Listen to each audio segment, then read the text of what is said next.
Welcome everyone to this late night edition of TTP Sports. We're basically right on the crack of midnight here as the Phillies find a way to squeak a win. They made it stressful as possible. They really did. They really did.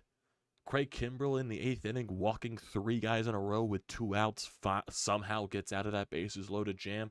Jose Alvarado walking dudes, allowing an RBI single to make it a 1-run game, and then somehow gets out of it because for some reason Lars Nootbaar decided to stare at 3 fastballs right down the middle of the plate. I have no idea what his idea was going into that at bat, but it resulted in a Phillies win, it resulted in the final out, and it resulted in every person in Philadelphia watching this game to take a big sigh of relief and to not have a heart attack where they don't have, do the little clear thing. I forget what that little device is called here, so I'm forget the defibrillator. They don't have to get the defibrillators out, and they got to do the little clear to try to revive them because everyone flatlined after, if that was the case, if Jose Alvarado blew that game, because honestly, it was really feeling like that was going to be the possibility, because seriously, for some reason, Craig Kimbrell and Jose Alvarado had so much trouble with the 9-hole hitter that was batting 154 coming into the game. 154 coming into the game. How is that even possible? He has a 193 on base percentage, and you walk him twice in the 8th and the 9th inning. There is something with this Phillies team that they just struggle with 9-hole hitters. I don't understand why. I just don't get it. It doesn't make sense. But they found a way to win. Besides Craig Kimbrell, even though Craig Kimbrell and Jose Alvarado found a way to figure it out, the rest of your bullpen did come up huge for you. Especially with Aaron Nola sucking once again. That is not a shocker. No surprise at all. Aaron Nola, when he gets a little bit of adversity thrown towards his way. And also, yes, granted, Edmundo Sosa comes into the game because Bryce Harper gets absolutely boned by the home plate umpire on one of the strike calls in his at-bat. He ends up striking out a couple of pitches later. He throws his equipment over to the dugout. He says one word to the umpire, and that's all the umpire needed. Seriously, that is all the umpire needed. Alex Tossi apparently wanted to make the entire situation about himself and not take accountability for his terrible strike zone tonight, because for both sides, the strike zone was absolutely terrible. And Bryce Harper, just said one word to him. He was pissed off that entire at bat, but apparently only one word is needed to get tossed out of this game. So yeah, Alex Tossi, you are a absolute piece of shit. You suck. I don't watch the game for the umpire. I watch the game to watch Bryce Harper. I watch Bryce, Trey Turner and all that stuff. I watch the Philadelphia Phillies. I don't come to watch baseball games to watch the umpire crew. I don't come to watch you, Alex Tossi. So, screw you. Screw you. That is basically the point that I'm trying to make here. Dude's an absolute bitch. He's a bitch. That's basically what it is. Basically what it is. Can't take accountability for his strike zone. No umpire in this goddamn league does. And when someone calls him out for it, they get automatically tossed. Oh, I don't want to hear about it. I don't want to hear about it. So, yeah, you're getting tossed. I don't want to hear about it. Basically, that's the backbone of every goddamn umpire. They have little to no backbone at all. Holy shit. Holy shit. So, you found a way to win today. The Cubs lost, so you do increase that lead in the wild card spot, so that helps at least. So that helps a lot. You were a game and a half ahead of the Cubs coming into tonight because the Cubs sucked in Colorado. And the Arizona Diamondbacks, they are currently losing to the Diamondbacks. I think they beat the Cubs, if I'm not mistaken. Yeah, I think they beat the Cubs. Yep, that game is finished. They won 6-4. 6-4. So the Phillies do increase their lead in the nice, good old wild card standing. So that is nice to see, at least. That is nice to see. You're 2.5 games ahead of the Cubs. You're 4 games ahead of the Reds. Same thing with the Diamondbacks. 4.5 ahead of the Marlins. 5 games ahead of the Giants, who absolutely blew a game in Colorado. For some reason, teams like to blow games in Colorado. It does not make sense. Oh, God. Oh, boy. Oh, boy. Still, you found a way to win. That's the most important thing. That's basically it. Offensively, you exploded in the first inning. You get a couple of base runners on. Trey Turner gets on. Alec Bohm, finds a way to get on base. Bryce Harper, he gets himself a nice little RBI, after, a couple of things happen there. And then Nick Castellanos finds a way to hit a homer. Which is very nice to see. So that entire first inning, Turner singles, Bohm singles, so you get a first and third situation for Bryce Harper. He grounds into a fielder's choice. He beats out the double play. Turner scores because of it. But there was also a little bit of a scary situation because Bryce Harper came up a little bit, grimacy. He was, bending over a little bit. He looked like he was in some type of pain. He was just feeling a little bit of something. And it didn't look anything was weird off of, the replay of him running the first base and everything like that. So I'm just trying to think to myself, if he didn't tweak anything in his legs and there's nothing a little, obvious going on there, is it something to do with his back? Because he has the back spasm issues from time to time. So I kind of really hope it wasn't a back spasm issue. But Rob Thompson did say during the game he just tweaked his knee a little bit, but he's fine. So he stayed in the game until he got ejected because, the home plate umpires like to take over the game. He stayed in the game. He's healthy, but most likely I would expect him to be the DH tomorrow. Just, Rob Thompson playing it safe and all that stuff. So I would not be shocked whatsoever. So Nick Castellanos hits a home run after JT gets a 2-out single. You lead 4-0 after that. Aaron Nola, his only scoreless innings of the ball game were the first and the second inning. It was a very bad game for Aaron Nola. He was not good. He was not good at all. It was a weird start to the game for him, but then just as the game went along, the defense behind him wasn't good either. So, yes, there's also point out there, Edmundo Sosa, when he came into the game, there was just a lot of stupid decisions that he made over there on the third base side, when he's trying to force a double play to happen, when he's trying to force a ball to second base when he should just throw it to first base, and especially, too, in the bottom of the ninth inning, where he hesitates on a ground ball. This is with 2 runners on base, and I believe this is 0 outs at this point. He hesitates, and he double clutches, and he's trying to decide in this play, should I go to second base, should I go to third base, and trying to get the force out there, then maybe get the double play in that situation. That little bit of hesitation before he runs the third base, it costs him getting a double play, because if he just goes right to third base right there, he could have easily gotten the double play, and he only would have had 1 runner on with 2 outs in that scenario.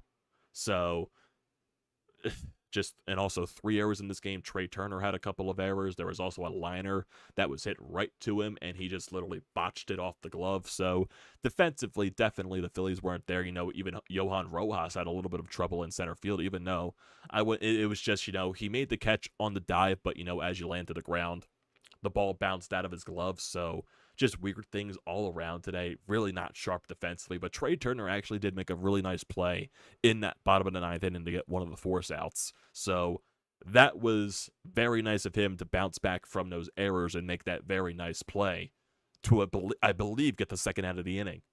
So that was very helpful. But it's just way too close for comfort, man, especially against the St. Louis Cardinals team. Way too close for comfort. Especially just Aaron Nola not being able to get out of situations. It starts in the bottom of the third inning. You get a first out, but then you allow a leadoff walk, and then an infield single happens because of Edmundo Sosa trying to force a double play that wasn't there. Then an RBI single happens, and then, because there's a whole situation, I think this was later in the game. I'm thinking ahead way too here, because there was a situation where Christian Pache overthrew everybody trying to get the runner out at second base, and all that stuff, and it allowed him to get the second base. It was a weird game. That's basically it. Nolan Arenado gets an RBI single. It's a 4-2 ball game, and then Aaron Nola gets a lot of luck here. 3-2 count to Wilson Contreras, and he grounds into a double play to end the inning. So you get out of you get out of Dodge there. Bottom of the 4th inning, you get 1 out, and then another infield single, and then a throwing error by Aaron Nola on a chopper right back to him. I have no idea what he was doing in this situation. I guess he thought it was going to be an easy out. Then he saw Tommy Edman hustling up the line. He's like, oh shit, I got to beam this right to Alec Bohm. And he completely throws it by him into the running path of Tommy Edman. And Bohm has to get out of the way.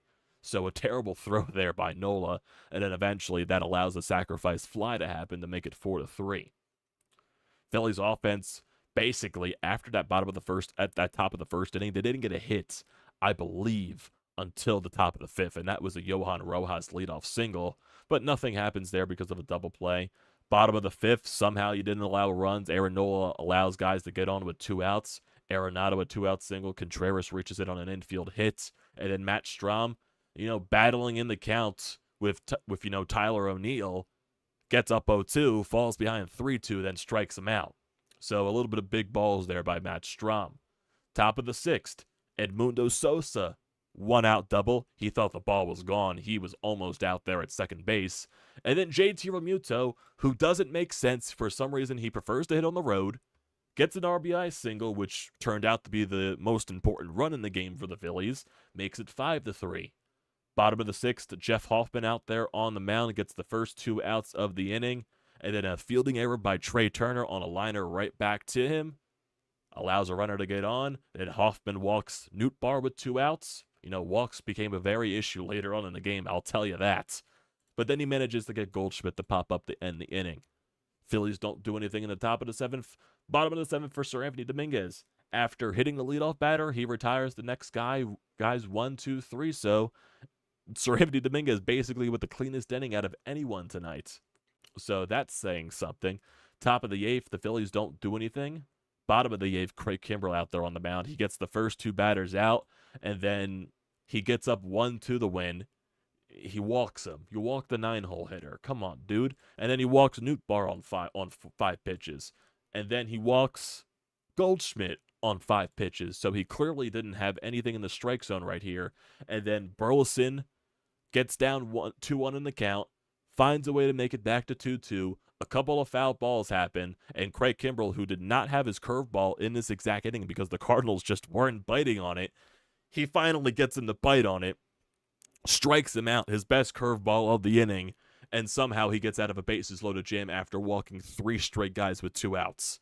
So, thank God Craig Kimbrell managed to get out of that situation. Thank the Lord. And then we go to the bottom of the ninth, where everyone was soon to have heart attacks. Thankfully, that wasn't the case.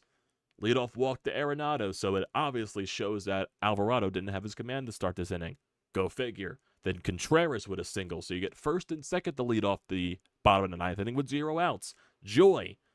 Tyler O'Neill grounds into a fielder's choice. This is when Edmundo Sosa hesitates by trying, thinking about going to second base or third base, which basically took him out of a double play situation, so you get 1 out instead of 2 outs, and a runner on second and third. And then another fielder's choice. Thankfully, Trey Turner made a fantastic play to get the out at second base, so you get 2 outs in this situation. Then Tommy Edman, down in the count 1-2. Alvarado threw the worst pitch possible, a cutter right down the middle of the plate. Edman singles. It's a 1-run game all of a sudden. And then he comes up to Nootbaar. Now, actually, he walked Wynn on 5 pitches, so once again, for some reason, we were struggling with Wynn, the 9-hole hitter, who is batting 154 and has a very, basically the same on-base percentage. So I don't know what the issue was with this guy today. So, once again, a bases-loaded situation with 2 outs because of walks. Now you're up against the lefty-lefty matchup in Lars Nootbaar, and this dude just stared at 3 pitches right down the middle of the plate. 3 fastballs. So, strike 1, strike 2, good luck. That's basically the idea right there of Jose Alvarado. Strike 1, strike 2, good luck. So thankfully that was the case. And thankfully Jose Alvarado found the strike zone in that final at bat with bases loaded, and he got out of the situation and out of the ball game. Thank God. Thank God. Thank the Lord Jesus Christ. And the Phillies win. It's got to be stressful. It's got to be stressful. I'm speechless. I'm speechless on how much it just took. Jesus Christ. Jesus Christ, man. My God. But look at the Cardinals. The Cardinals stranded 15 runners today. Holy shit. That's how many chances that the Phillies gave them and they didn't come up. They went 3 for 11 with runners in scoring position, but we also went 2 for 8 and left 4 runners on base. Let's look at the pitching. Aaron Nola, not good. 4 2/3, so that's 3 starts in a row. He can't get past the 5th inning. cannot get past the 5th inning or go even 5. So, yeah, Nola, once again in September, sucks. 7 hits, 3 runs allowed, 2 of those earned, 1 walk, and only 1 strikeout. Through 97 pitches, not good. Not good at all. Matt Strahm gets out of the situation that Nola put him in. 6 pitches, 1 strikeout there. Jeff Hoffman pitched his inning, allowed 1 walk, but got out of the situation on 21 pitches. Sir Anthony Dominguez struck out 2, 14 pitches after hitting a guy, so good for Sir Anthony, basically the cleanest inning out of all the bullpen guys. Craig Kimbrell threw 32 pitches, 3 walks, and 2 strikeouts. Nothing happened. Nothing else happened. Nothing else happened. I believed in him the entire time. I'm not going to lie. I believed in him the entire time. Wink, wink, wink, wink. Jose Alvarado, 9th inning, 2 hits, 1 earned run, 2 walks, 1 strikeout on 24 pitches, and he gets the save. Jesus. Holy shit. Holy shit. Matt Strahm is the pitcher that gets the win in this game. And Jesus Christ. Jesus Christ. This team never makes it easy. They never make it easy. But they win a game. They get their 80th win of the season. They're 13 games above 500. They're now further ahead in the wild card standings, 2.5 games ahead of the Cubs, and all that stuff. So they got some separation. So the Diamondbacks and the Cubs, they're going to beat up on each other. You got to win these next 2 games in St. Louis, or at least win one of the next 2. You got to win the series. That's the bottom line. Win the series. Win the series. That's the most important thing. And it's funny too. The Atlanta Braves. So after we lose the series to Atlanta, I said to myself, to my father when we went to dinner and all that stuff, because they had the Braves Marlins game on in Chickies and Pete's. So I said to myself, it would be pure Phillies luck to lose 3 out of 4 to Atlanta, and then the Braves end up getting swept by Miami, even though Miami's like 1-9 against the Braves this year. Well, the Braves lost, and Ronald Acuna Jr. got injured. So, yeah. Yeah. Yeah. I definitely called that one. Even though the rest of the series hasn't happened yet and the Braves can easily win the next 2 games against them, it's still a case in point that I called something there. But hopefully for Ronald Acuna's sake that he's not, it's not bad. I think they said it was like a calf injury or something like that. It was on one of the swings that he had late on in the ballgame. So hopefully it's nothing bad in that situation. I would hate to see him go down again, with a major injury. So hopefully, I don't think that's the case for him, but, never could be too sure in those situations. Looking at the lineup today, Kyle Schwarber, definitely in one of his bad funks again, 0 for 4 with 3 strikeouts. Trey Turner went 1 for 4. Alec Bohm went 1 for 4. Bryce Harper 0 for 2 with an RBI on the fielder's choice, and then he got, tossed from the game. Edmundo Sosa went 1 for 1 with a walk, so I guess in the replacement of Harper, he was solid at the plate at least. JT Realmuto continues to be completely confusing. Apparently, he hates his family because he's really good on the road and really bad at Citizens Bank Park. That's the entire season of JT Realmuto. 2 for 4 with an RBI. Nick Castellanos, 1 for 4 with a 3-run shot. Bryson Stott 0 for 3 with a walk. Pache 0 for 2 with a walk. Rojas, 2 for 4, so that's another couple of multi-hit games there for Rojas. And you found yourself with a win. As stressful as it was. But you still got more games in this series. 2 more. 1 tomorrow night, and then 1 Sunday afternoon. Tomorrow's game is going to be Ranger Suarez going up against Miles Michaelis. He is 7-11 with a 4.75 ERA. He has not been good in his previous starts. 5 earned runs against the Reds, 3 earned runs against the Braves, 3 earned runs against the Padres, 5 earned runs against the Phillies, 7 earned runs against the Mets in his last 5 starts. So you can hit him. You can definitely get to him. I would like to see the offense completely explode in this game tomorrow and help Ranger Suarez out. Ranger definitely has looked a lot better in his past couple of outings since coming off the IL, especially in his last game against the Marlins. Sadly, they lost that. But he definitely did look really good in that start. So that is definitely something for him to build off of going into this back stretch, getting closer to the playoffs. So yeah. And then speaking of the playoffs, with Aaron Nola once again tonight, we all know he's going to start game 2 of a playoff series, but Jesus Christ, this rotation really scares me for the playoffs. I am not going to lie. I know the bullpen has its bunch of scaries, but I think the bullpen settles down going into the playoffs because they're going to be really important for you. The biggest concern I have for this team is the fucking rotation, because right now the only guy I trust at this point is Zack Wheeler and maybe Christopher Sanchez. But do you really want to throw Christopher Sanchez into a very important spot in the playoffs? I wouldn't do that to him because, one, he has no experience in those situations, and that's a lot to ask for a guy making, his playoff debut. So, it's going to be Zack Wheeler in game 1. It's going to be Aaron Nola in game 2. Who's pitching game 3? But I know Rob Thompson already made up those decisions. He said that on WIP a couple of weeks ago, I believe. He said the rotation most likely is going to be Zack Wheeler, Aaron Nola, Ranger Suarez, Taijuan Walker. That's basically what it's going to be. So we know what it's going to be at this point. But do I trust it? Hell no. I trust Zack Wheeler. I know he didn't have his best performance against the Braves his last time out, but overall he's been pretty good in his last, handful of starts. So I trust Zack Wheeler more than anything. And it does look like now that the Phillies are going back to the 5-man rotation for the back stretch of the season. They're done with the 6-man rotation. Michael Lorenzen looks like he is going to the bullpen, because if you look at their next few starts here, it's Ranger Suarez, Taijuan Walker, Zack Wheeler, Christopher Sanchez, Aaron Nola. Michael Lorenzen is nowhere in this pitching lineup. So technically, if you're thinking about Michael Lorenzen, he probably would be pitching, against, I would say, Monday against the Braves. Instead, that's Zack Wheeler. So looks like Michael Lorenzen is back in the bullpen.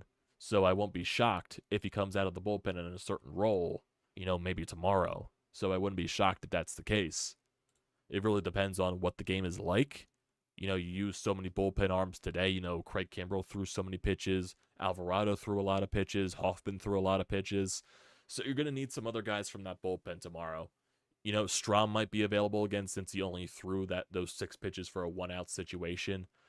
Sir Anthony, I don't think they're going to use Sir Anthony on back-to-back situations. Gregory Soto's probably going to be available. Marte's probably going to be available because he's up with the bullpen again. He's basically the replacement for Bellotti. What else? Yeah, I would assume Lorenzen is the guy that's probably going to make an appearance out of the bullpen tomorrow. But like I said, it really depends on what happens with, Ranger Suarez's outing tomorrow. If Ranger goes deep into the game, you might not have to worry about it. Or if Ranger goes deep into the game and you say you're like winning like 5-6-1 or something like that, maybe Ranger goes 6 or 7, then you use Michael Lorenzen to finish off the game. Maybe that's the case. But yeah, who knows at this point though? Who knows? Offensively, you scored 5 runs, but you went really basically quiet since the first inning. You scored 1 run, which ended up being the most important run of the game, but you can't really go that quiet offensively after you put so many runs up on them. You can't let their starting pitcher settle in because basically you allowed them to chip back into the game, thanks Aaron Nola in the defense. But that just can't happen. It definitely is, you classify that as a hard-fought win. You found a way when you struggled. Your pitchers struggled, but they found a way to get out of the situations, especially your bullpen guys. You made some better defensive plays when you needed to, but the defense overall today was not good. But, yeah.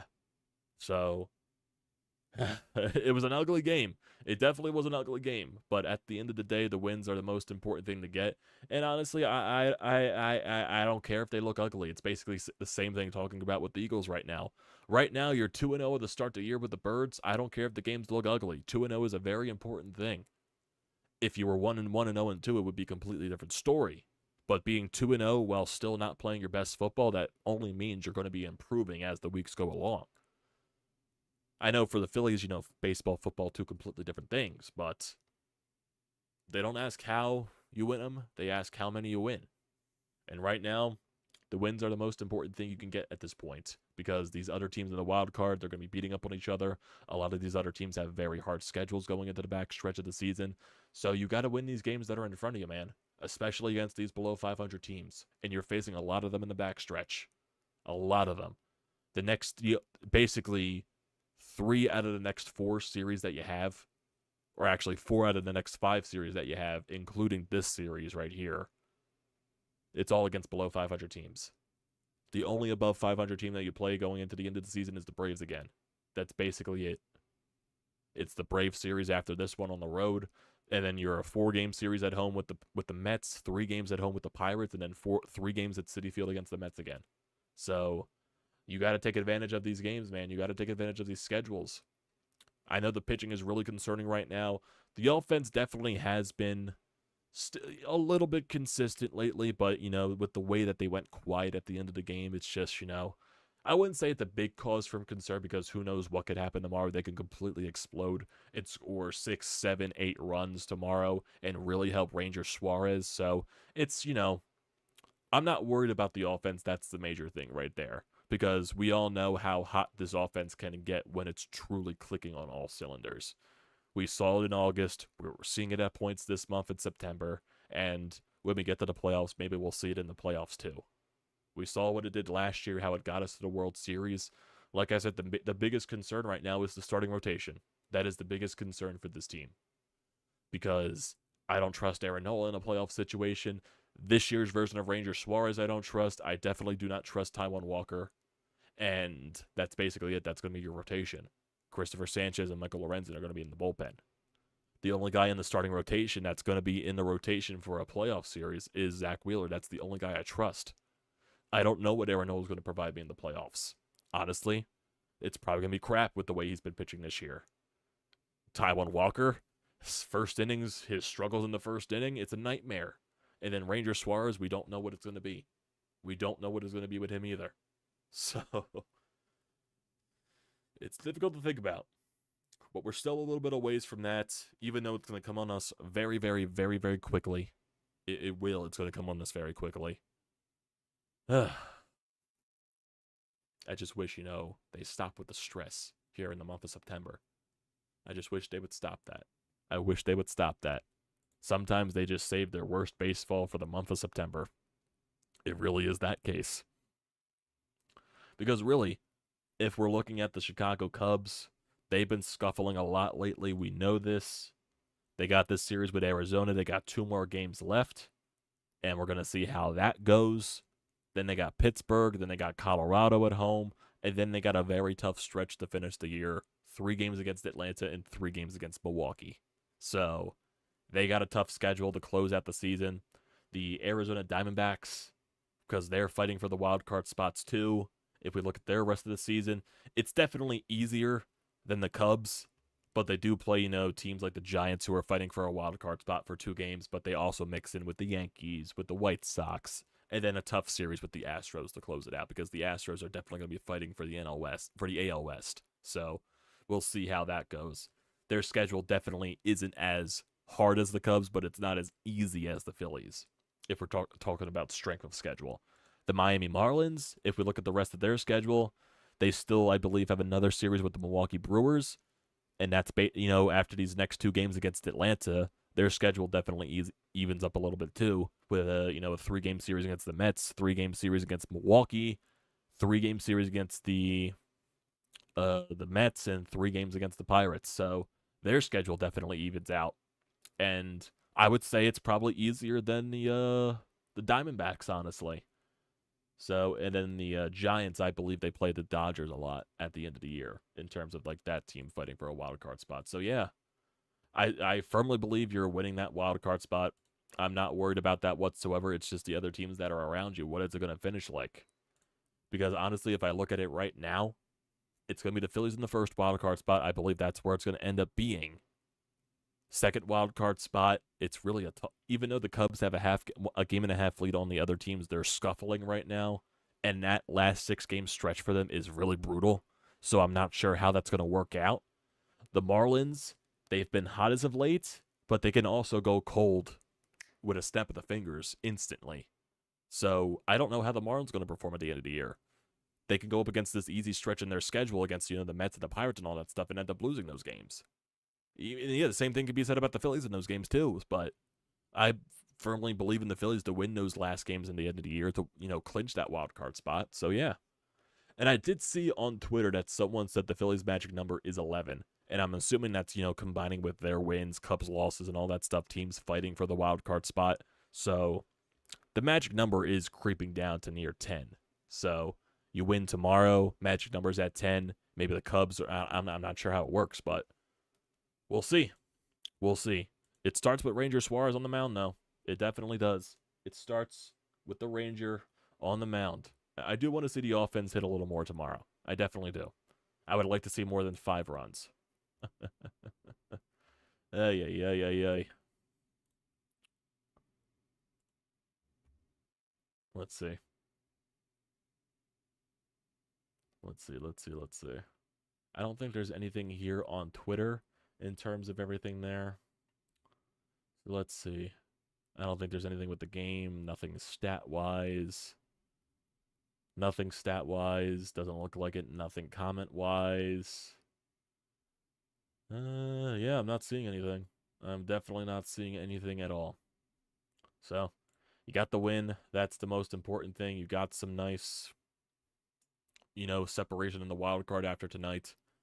So that's all that matters. That's all that matters. Go win a series tomorrow with Ranger on the bump, and then maybe you can go for the sweep Sunday. But, focus on it one day at a time.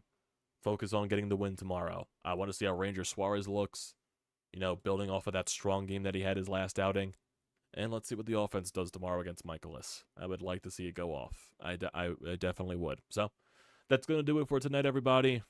Late edition of the recaps, past 2 nights, honestly, with, the Eagles last night going extremely long, and then tonight because of an 8 o'clock start. So thankfully, that's probably going to be the last really late edition start in a while here. So that's basically a good thing. But yeah, so it's going to do it for tonight, everybody. Thank you for joining as always. Do not forget to leave a like on the video. Do not forget to leave a comment. I like the reply to knows, I check the comments out and all that stuff. I reply back to you guys and everything like that. So definitely leave that stuff in the comment section. Don't forget to hit that subscribe button. Does me a great deal of service. Man, does a great deal of service. Join the TTP Sports family and all that stuff. Great choice. Great choice. And also use the code TTP Sports, $20 off your first purchase at SeatGeek. Great deal. Don't pass it up. I apologize for not getting to you guys in the live feed, but I'm just extremely tired at this point. It's late. It's 12:30. I want to go lay down. So I'll get to you guys tomorrow after, tomorrow's game and all that stuff. So don't worry about that. But I do appreciate you guys. I love you all. Thank you for joining